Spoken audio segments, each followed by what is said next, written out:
In my review of 2010's Donkey Kong Country Returns, I stated that Retro Studios had shown real skill in developing 2D platformers.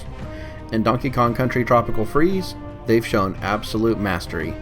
In a world where Nintendo has been maligned for over-delivering in this particular genre, Tropical Freeze stands out as the best original 2D side-scroller in years.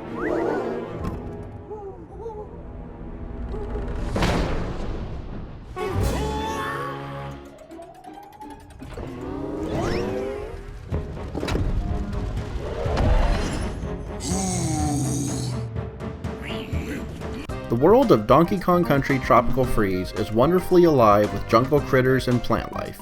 It bustles with activity. The combination of Retro's attention to art design combined with the power of an HD system is incredibly rewarding. Of the 6 worlds in the game, most don't feel terribly different from stages in previous Donkey Kong Country games. 2 worlds in particular, Juicy Jungle and Bright Savannah, feel like notable departures and are both very memorable. DK moves with a heavy forward momentum, jumping from vine to platform to grassy wall. The character is meant to be a large, heavy mammal, and even more so than in Donkey Kong Country Returns, he feels like one. The addition of Dixie Kong and Cranky Kong give DK even more movement options, making moving from left to right a joy. The game is shorter than DKCR, with only 6 worlds to explore, not counting unlockable worlds. Even still, the stages are lengthy, with some stages taking upwards of 20 minutes to play through the first time.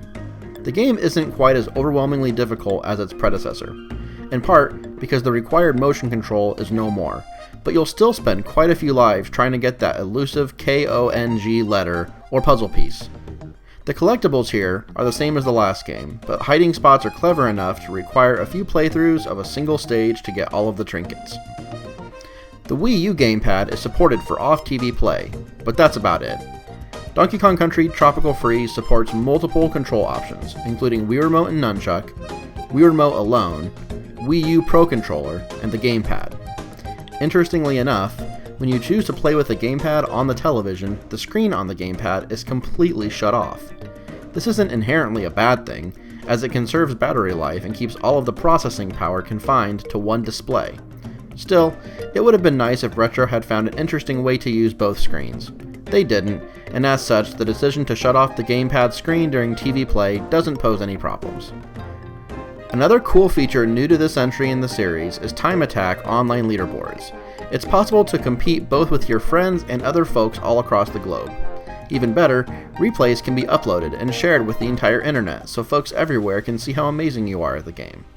The replays are uploaded by default, and the leaderboards are fast and easy to access, making this a surprisingly competent Nintendo entry into the world of online play. There isn't any online co-op in the game, but local couch co-op is available in much the same way it was in the original Donkey Kong Country Returns.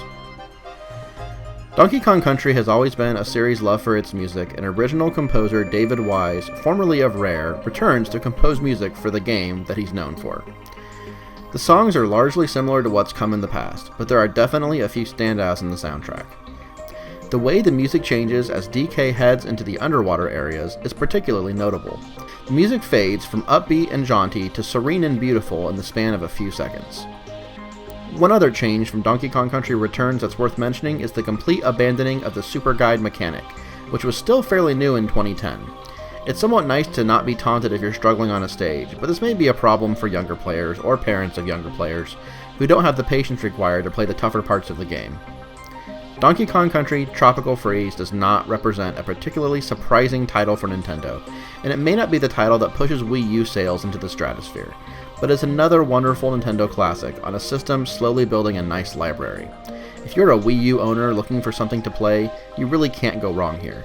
It's exactly the kind of game Nintendo does well, and it's among their best.